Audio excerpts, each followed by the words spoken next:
Today is the 29th of July 2013. Let's come before the Lord with great faith in His love and His mercy. These days, our beloved Lord has been leading us into understanding our response to the revelation that happens in Jesus. The scriptures tell us that in Jesus, the fullness of revelation has happened from God's end.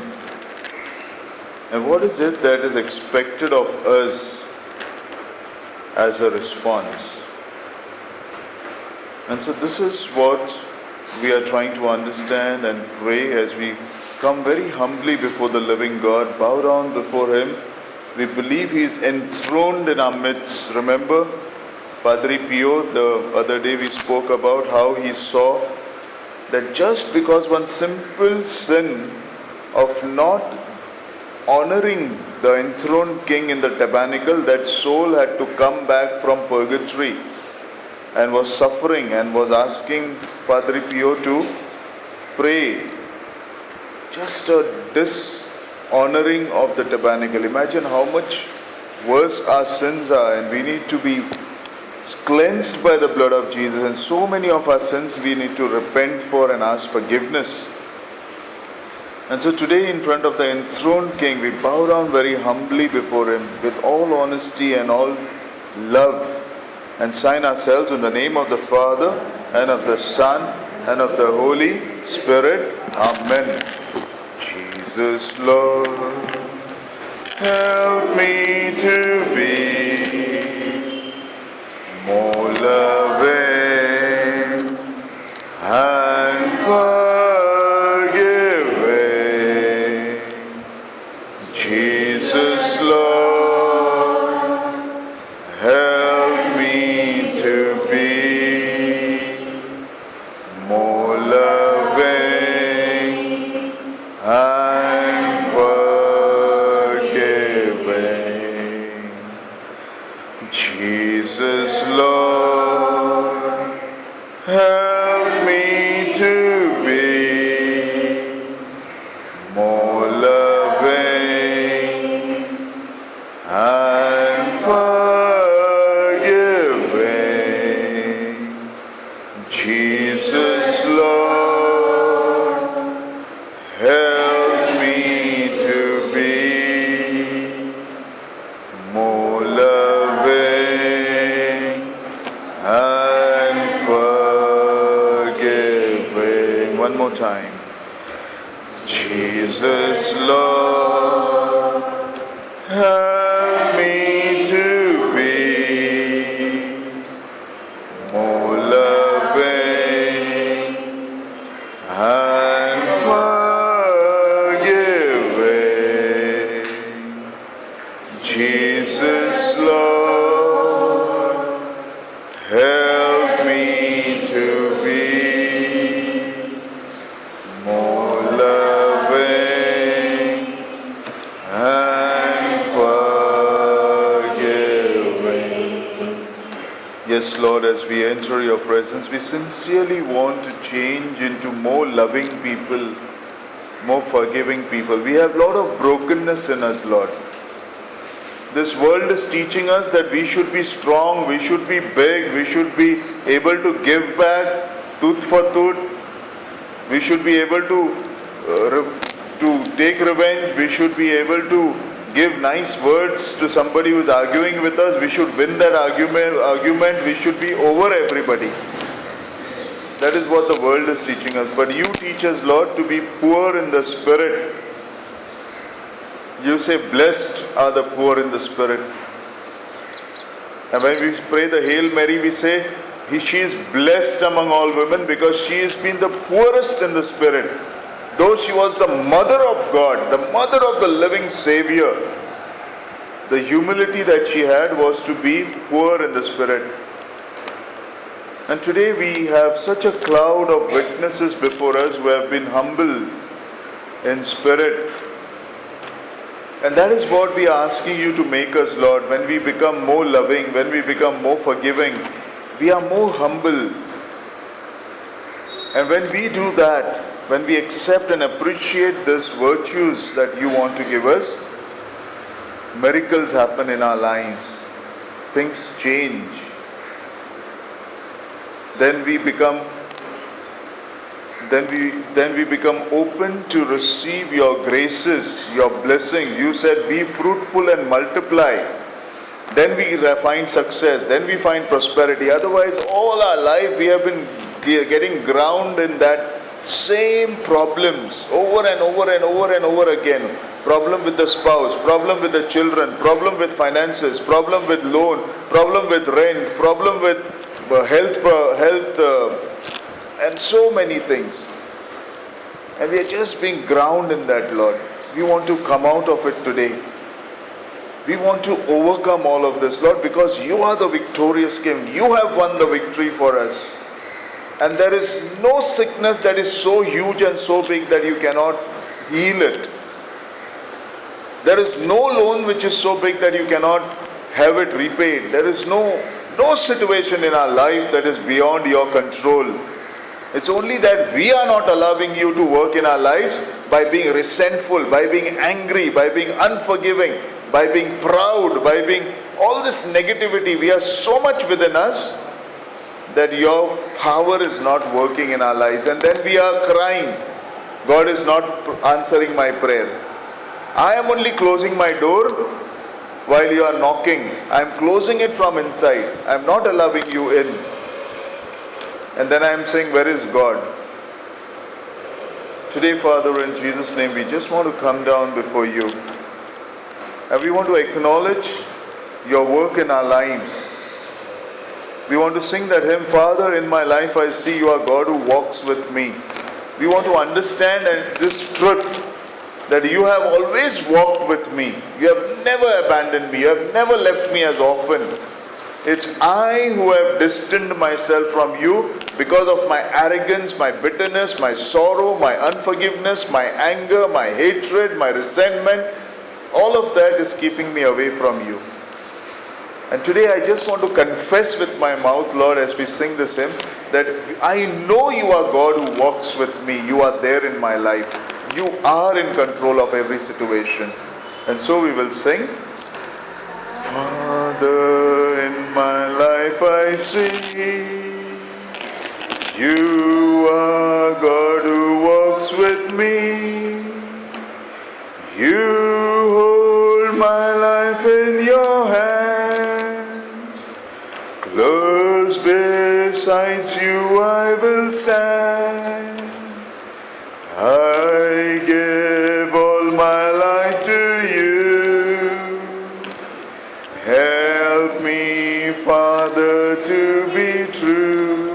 Jesus, Jesus, in my life I see you are God who walks with me. You hold my life in your hands. Close beside you I will stand. I give all my life to you. Help me, Jesus, to be true. Spirit, Spirit, in my life I see. Yes, Holy Spirit.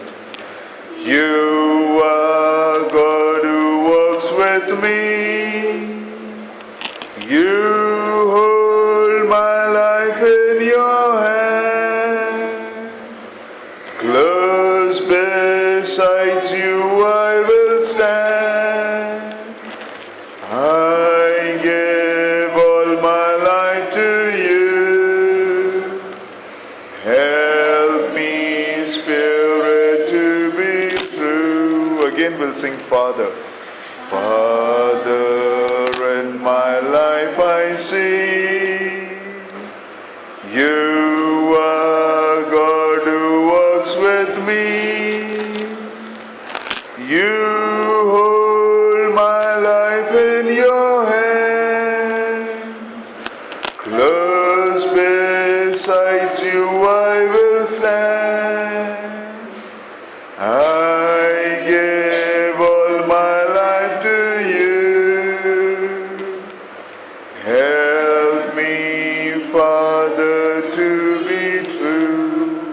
Lord. Help us to be true. Jesus said when he was talking in the Gospel of John chapter 8, that you will know the truth and the truth will set you free. Help me, Father, to be true, to know the truth. There is a lot of lies, lot of deception, which I live in, which has come into me because of the flesh, the world and the enemy, the devil. He is using people in my life to put the lies into my system, into my thinking. Today we pray, Father, sanctify our thoughts. Sanctify our thoughts such that our thoughts may be positive, our thoughts may be good, our thoughts may be godly, our thoughts may be exactly the way you want our thoughts to be.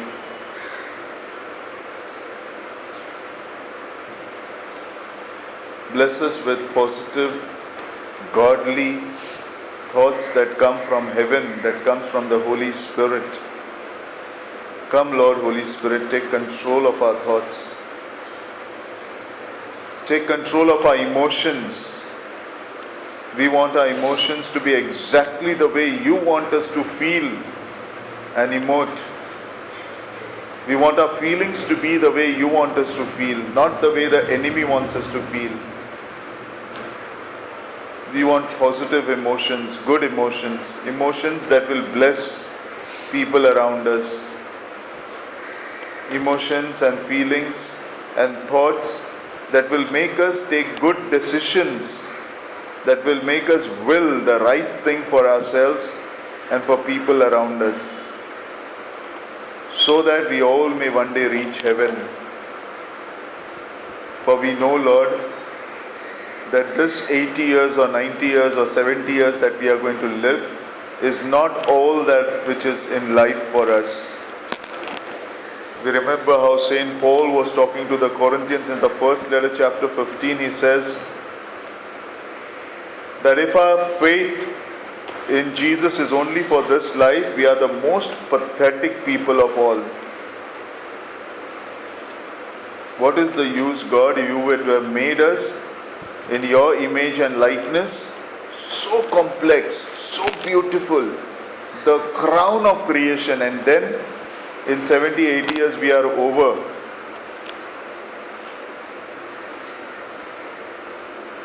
We will not be over in 70, 80 years, because there is an eternity that we will pass on to, which will be years and years and thousands and billions of years. Still it will not be over, because it will be eternal, and that is the life you have called us for. And today, understanding these truths, we want to know, Lord, how faith seeks understanding. If without understanding we believe, we have blind faith. But if we seek understanding, that is what the Catechism of the Catholic Church says, faith seeks understanding. And that is what we are going to focus on today as we begin our time of prayer and pray. You expired, Jesus, but the source of life gushed forth, and the ocean of mercy opened up for the whole world. O fount of life, unfathomable divine mercy, envelope the whole world and empty yourself out upon us.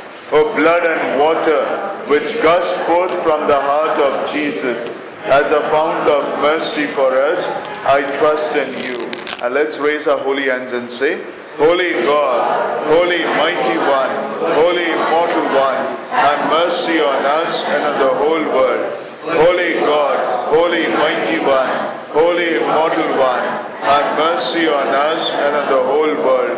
Holy God, Holy Mighty One, Holy Immortal One, have mercy on us and on the whole world. And so, Father, today as we are completely surrendering ourselves to you, to begin this time, we want to open it and ask forgiveness for our thoughts, our words, our actions, and our inaction, by which we are committing sin against you and against our brothers and sisters around us. We want to ask forgiveness on behalf of the people who are under our spiritual authority, our children, our spouse, people whom we have promised to pray, people who have asked us to pray for. On their behalf, we ask forgiveness. Please forgive, Lord. Be merciful. Give them the grace to repent. Give us the grace to repent and never commit sin ever again. That we live a sinless life which is committed to the living God. Purify and sanctify us, Lord, in spirit, soul, and body. And while we say that, Lord, I especially want to lift up today my sister Winnie, my brother Rudy, and their children Pearl, Ruth, and Roma, and pray a special blessing and anointing and healing for them. I also want to lift up to you Flory Pierce, who is in hospital right now, Lillian's mother-in-law. We want to lift up each and everyone gathered here today. You have called us, for that we are here, Lord, as we have always prayed. In our strength we cannot come. You only can draw us to your feet. It is you, Lord, because of whom we are here today. And we ask your blessing for us and our loved ones, our family members, our near and dear ones. Bless us, Lord, and anoint us with your love, your grace, and your power that is manifested through our lives. And this is the blessing that we seek as we pray the chaplet of mercy and say, Our Father, who art in heaven, hallowed be thy name. Thy kingdom come, thy will be done, on earth as it is in heaven. Give us this day our daily bread, and forgive us our trespasses, as we forgive those who trespass against us. And lead us not into temptation, but deliver us from the evil one. Hail Mary, full of grace, the Lord is with thee.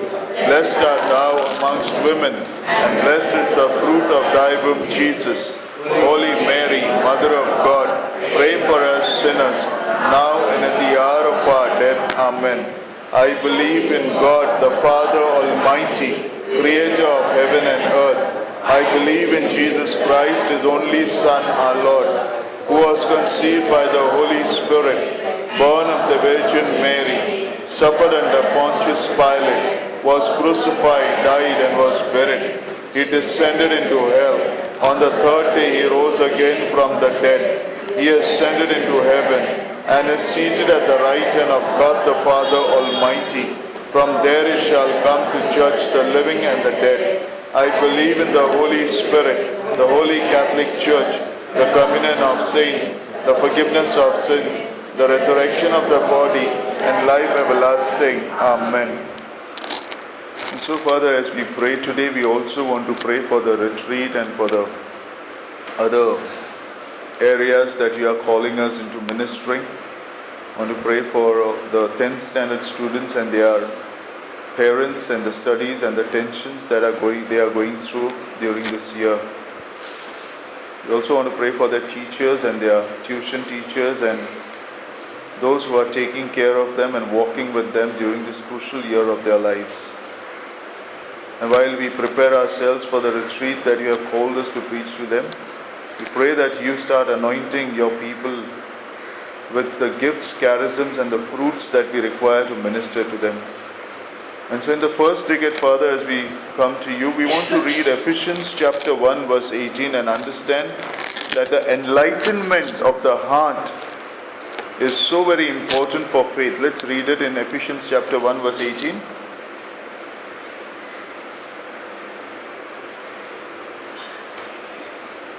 Our sins are forgiven. How great is the grace of God. That's not Ephesians chapter 1 verse 18. I'll read it from my Bible. Which He gave to us in such large measure, knowledge, wisdom, and insight.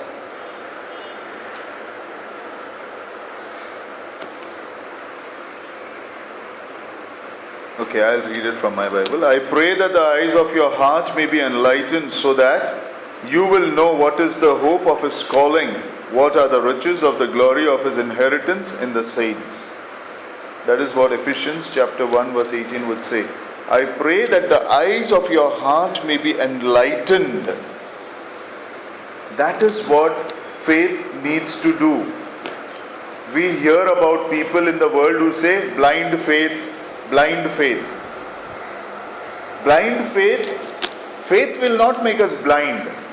Faith, in fact, will enrich us and enlighten us to the things which are hidden from the world, from the eyes. Because faith is the assurance of things hoped for. Hebrews chapter 11 verse 1. So, it is the assurance, it makes real. When you truly have faith, God becomes real in your house, real in your life, real in your work. He starts working, miracles happen. Why so many miracles are happening when people are praying by faith? So many testimonies, people are coming, brother, this happened, this happened. Why it is happening? Because God becomes real. So faith does not make us blind. Faith enlightens us. The world is saying, talking about blind faith. But we talk about enlightenment in faith. That is the difference between a Christian, and that is the difference between the ones who don't believe in Jesus. In Jesus, when your faith enlightens you, enlightens your heart so that you will know. It brings knowledge. What is the hope of his calling? So Father, today we want to understand this deep truth about Christian faith. Christian faith is never blind faith. Never blind faith.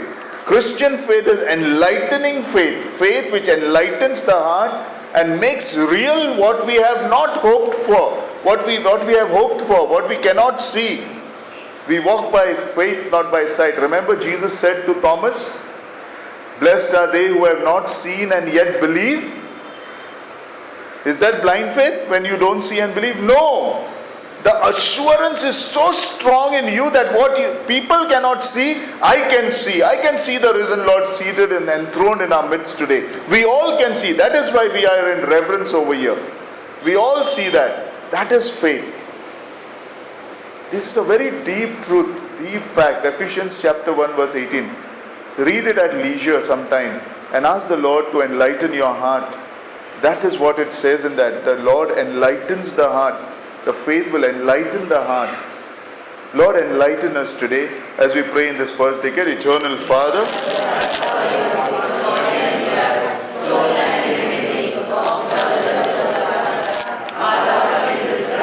in atonement for our sins and those of the whole world,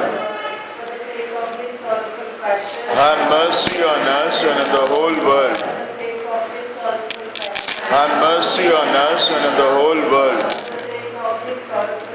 Have mercy on us and in the whole world. Have mercy on us and in the whole world. Have mercy on us and in the whole world. Have mercy on us and in the whole world. Have mercy on us and in the whole world. Have mercy on us and in the whole world. Have mercy on us and in the whole world. Have mercy on us and in the whole world. And now, Father, as we are being so overwhelmed and filled with your love and your presence in our heart, and believing of your presence here by faith only, and that faith is enlightening us. We can see you. We can see it in our heart. We know you are here, Lord. We know, not because we are holy people, praying people, not because we decided to pray today. You are here simply because you said, where 2 or 3 are gathered, I am in the midst of them. Because you said, I am there till the end of age. Because you said, fear not, I will be there with you. And then you presented yourself in the bread. And you are enthroned in our midst, Lord God. And we so love you for that. And now, as we want to open our Bible at John chapter 18 and read verse 37, we want to know that faith is not forced even to Pilate. It was a truth that he had to accept not going to be forced by Jesus. Even at the time, in such a time when he was being tortured and tormented, Jesus had something to say to Pilate. Let's read it.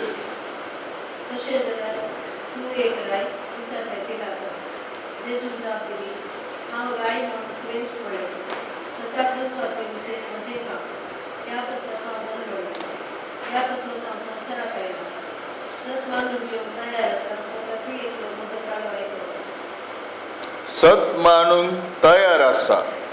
If you are willing to accept, then only you can hear Jesus. See the condition? Very clearly, even in the midst, he has preached a sermon. Jesus has preached a sermon to Pilate in just one verse. Just one verse. Pilate was trying to torment him by saying, what you are talking about the truth? What is the truth? And Jesus, in one sentence, if you are willing to accept it. See, so powerful. For us also, Jesus is saying the same thing today. You can will to accept, you can will not to accept. But if you will to accept it, then salvation comes upon us. And today, Father, we want to know this truth of faith, which is my own free will. In faith, my free will only works. Then I will be able to see the truth. In my free will, nobody can force on me a faith. Nobody can force me to believe Jesus is enthroned over here today. If I want to believe only, otherwise I will just pretend as if I am believing, and I will go out and I will say, "Arey, what these people are doing, all natak they are doing, so loudly they are praying, so much of natak." I can just do that also. But if I am willing to accept in faith, I will then see the power of the living God. And many people are seeing it. Then they testify, "I saw Jesus, I saw this. This happened, this is how it touched me." That is what we want to ask you, Father, today as we pray in the second decade. Sasnacha.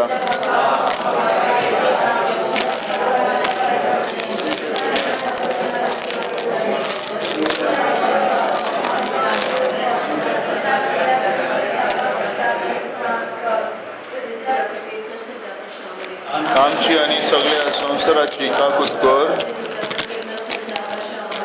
आमची आणि सगळ्या संसाराची काकूत कर. आमची आणि सगळ्या संसाराची काकूत कर. आमची आणि सगळ्या संसाराची काकूत कर. आमची आणि सगळ्या संसाराची काकूत कर. आमची आणि सगळ्या संसाराची काकूत कर. आमची आणि सगळ्या संसाराची काकूत कर. आमची आणि सगळ्या संसाराची काकूत कर. आमची आणि सगळ्या संसाराची काकूत कर. आमची आणि सगळ्या संसाराची काकूत कर. Father, we truly love you and we thank you that you are revealing yourself to us. And we understand, Lord, that it is only because of our faith in your crucifixion, in your suffering, in your death, and then in your resurrection. That is what completes the mystery of salvation in our lives.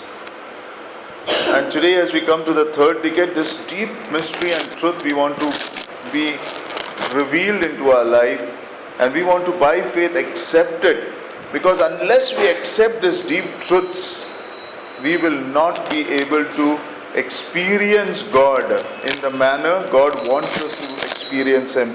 And so in John chapter 12 verse 32 we want to read now. When I am lifted up from the earth, I will draw everyone to me. I will draw everyone to me. And you thought you came, no, to the chapel? You thought you came to Jesus. Jesus is saying, when I am lifted up, when we give glory to God, He will bring you. It is His job. When I am lifted up, I will draw all men unto me. But we need to lift Him up.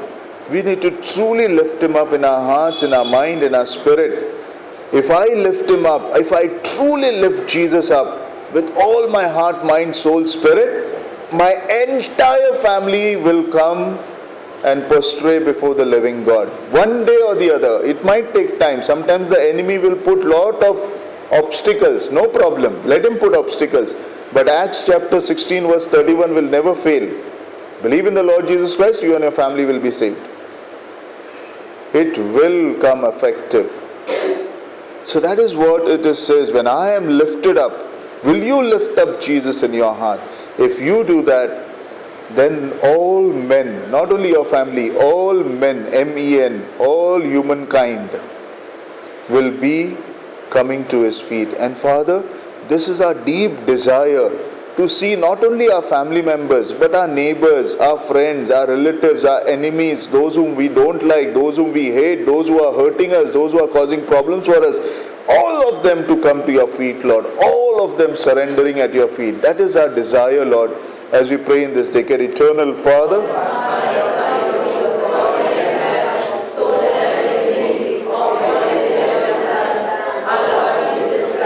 in atonement for our sins and those of the whole world, For the sake of his sorrowful passion. have mercy on us and on the whole world. For the sake of his sorrowful passion. Have mercy on us and on the whole world. For the sake of his sorrowful passion. Have mercy on us and on the whole world. For the sake of his sorrowful passion. Have mercy on us and on the whole world. For the sake of his sorrowful passion. Have mercy on us and on the whole world.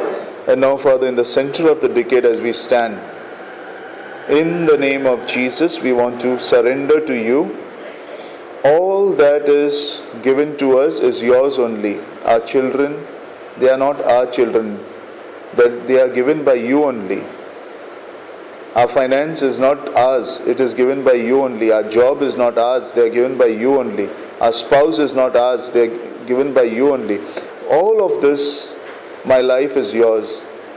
And all the people who look up to me for their prayers are yours only, Lord. They may be sick in body, soul or spirit. They may be at the moment in the hospital, like we have our brother Daryl's mother. They may be in some trouble at this moment. They may be working somewhere. They may be studying at home. They are yours only, Lord. Everything is yours only. And all of this we want to surrender in your hands, and we want to snatch it out of the enemy's hand. The enemy is trying to capture it. The enemy is trying to take control of our lives, of our family. He is breaking our family. He is making a lot of problems in our health, in our wealth, in every direction, in every dimension. He is destroying us. And we want to claim it out of his hand today for your glory, Lord.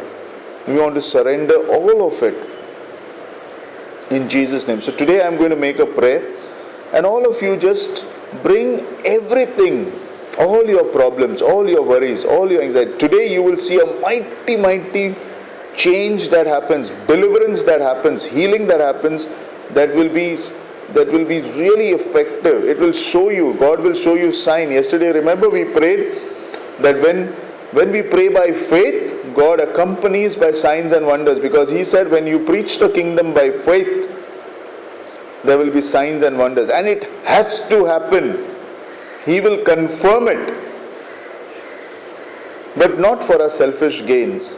We will do it selflessly for the glory of the living God.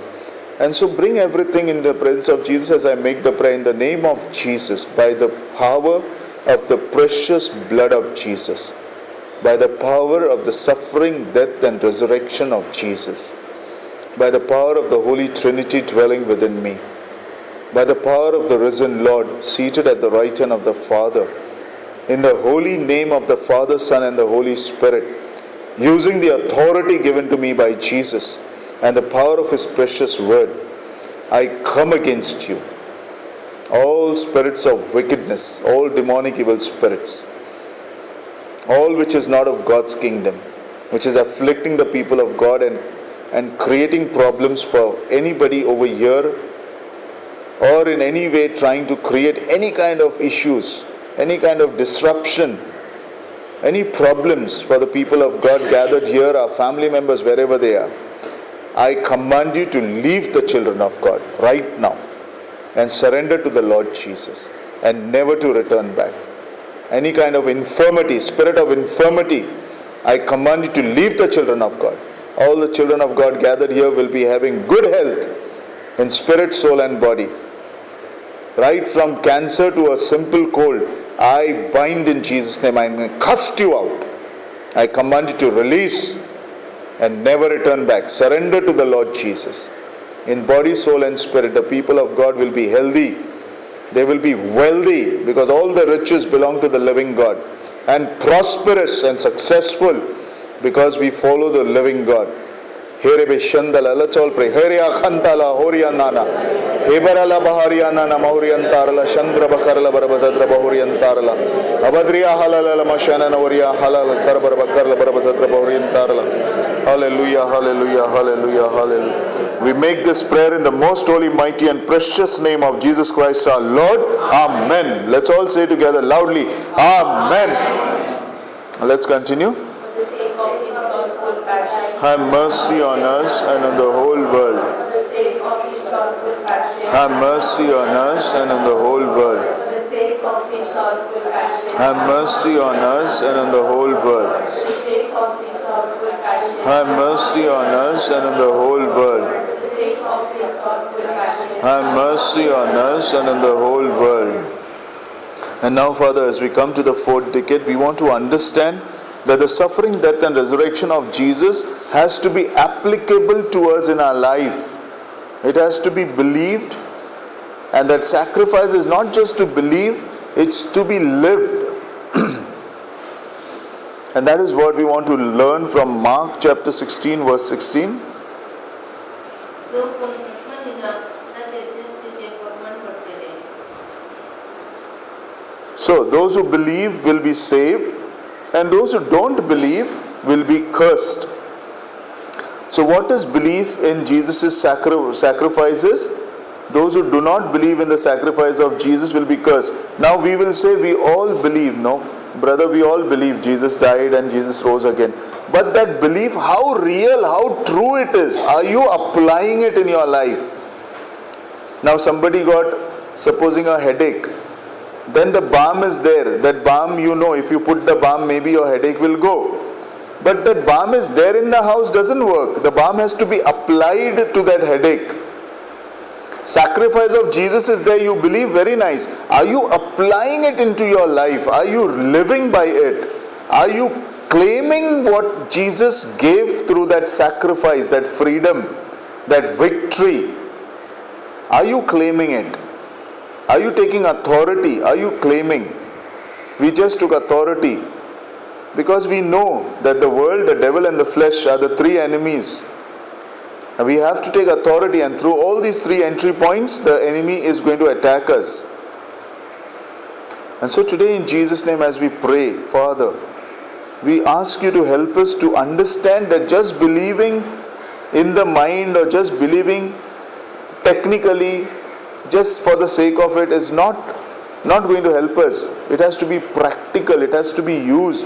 Your sacrifice has to become real in our lives. And make us understand these truths as we pray in this decade. Sasnacha.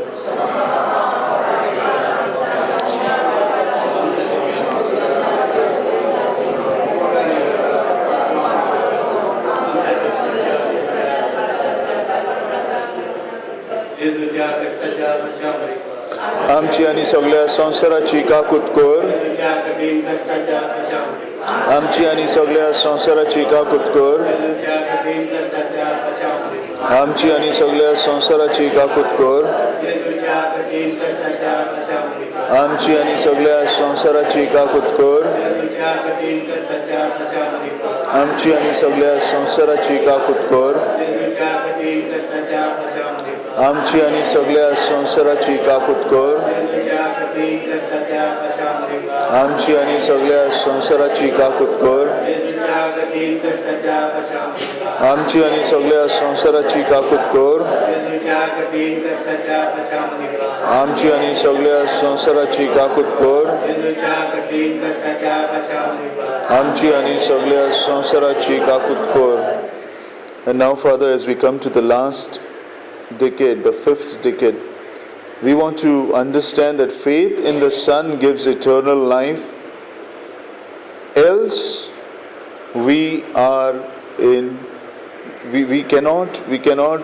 live the Christian life. We have to have complete trust. So let's read John chapter 3 verse 36. Whoever believes in the Son has eternal life. Whoever disobeys the Son will not see life, but must endure God's wrath. So which means, if we believe, these are very powerful statements. Jesus is making this statement. I am not saying, Jesus is saying, those who believe in Jesus will be blessed and we are on the way to heaven. Belief means using that belief, using that what we believe in as a practical thing. And if you don't do it practically, then it is as good as not believing. Then what happens? The curse remains. We are all under curse, no? Right from the Garden of Gethsemane, we have come under a curse because of our sin. All have sinned and fallen short of the glory of God. Romans chapter 3 verse 23 will say. So the curse will remain and we will not get set free from there. So today as we pray, let us understand these facts. Let's also read John chapter 6 verse 40. This is indeed the will of my Father, that all who see the Son and believe in Him may have eternal life, and I will raise them up on the last day. So you see, it is not God's will that we should be cursed. What is the will of the Father? Father's will that we should have eternal life. So it is not that God is cursing us. Very often we feel that, oh God, why am I suffering so much? What are you doing? Where are you? Why are you not blessing me? See, I am so much in trouble. It is not God. It is in fact breaking the second commandment. You shall not take the name of the Lord thy God in vain. We are taking the name of God in vain when we are saying that. We should repent, ask forgiveness, truly, bitterly cry and repent for saying such things. God is not cursing us. God is not bringing all those things upon us. God's will is that we should have eternal life. That is His desire. So, we should believe in Jesus. If we don't believe, then the curse remains. The curse, we will be not breaking that curse. And so, Father, we pray today that help us to realize these truths so that we don't remain under a curse, but are released from all bondages and all curses and enter rejoicingly into eternal life. And this is our prayer as we pray in this decade. Eternal Father,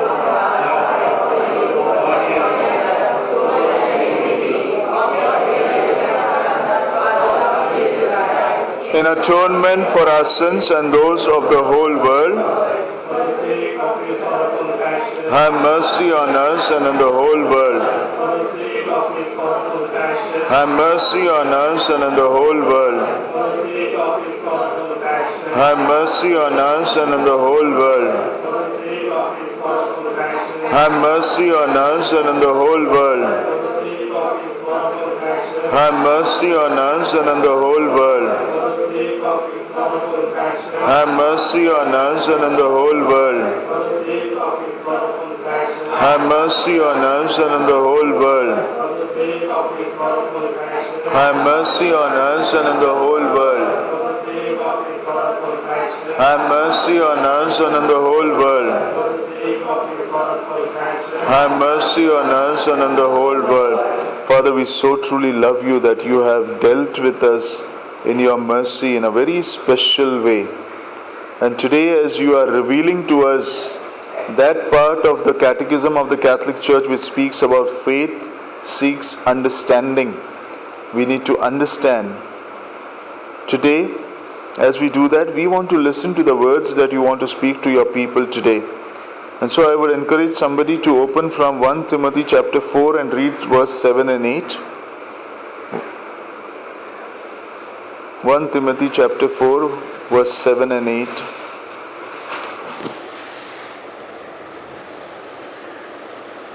In the meantime, somebody can open to Joshua chapter 1 verse 5.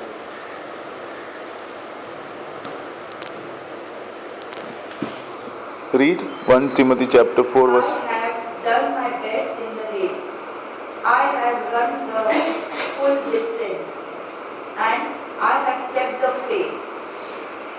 And And now there is waiting for me the victory prize of being put right with God, which the Lord, the righteous judge, will give me on that day. And not only to me, but to all those who wait with love for him to appear. Is that 1 Timothy?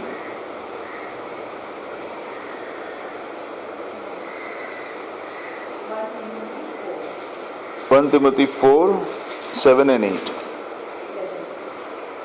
But keep away from those godless legends which are not worth telling. Keep yourself in training for a godly life. Physical exercise has some value, but spiritual exercise is valuable in every way because it promises life both for the present and for the future.